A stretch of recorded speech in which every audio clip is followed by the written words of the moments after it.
இந்த கேள்விக்கு வந்து உள்ளார்ந்து போனால் நிச்சயமாக ஒரு இருக்கும். சட்டப்படியாக வந்து ஒரு கணவர் இருக்கிறாரு அப்படின்னும் போது முதல்நிலை வாரிசுகளாக வரும்போது, நான் வந்து இந்து சட்டப்படியே சொல்கிறேன் நான்.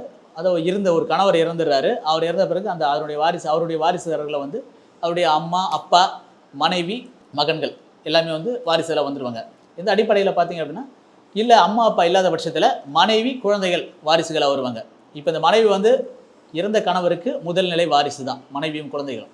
அதன் பிறகு இவங்க அந்த கணவர் இறந்த பிறகு சட்டப்படி இவங்க திருமணம் செய்து கொள்வதற்கு எந்த தடையும் கிடையாது. மறுமணம் செய்து கொள்ளக்கூடிய உரிமை அவருக்கு வருது சட்டப்படி.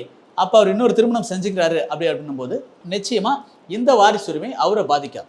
ஏன்னா கணவரிடம் வந்து முதல் கணவர் இருக்கும்போது திருமணம் செஞ்சிருந்தா அதில் சட்ட சிக்கல்கள் வர்றதுக்கான வாய்ப்பு இருக்குது. அதன்படி நிறைய விஷயங்கள் உள்ளே போகலாம்.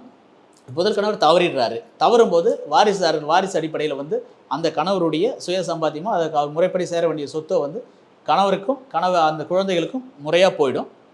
அப்படி வர வேண்டியது இவங்களுக்கு நிச்சயமாக வரும்.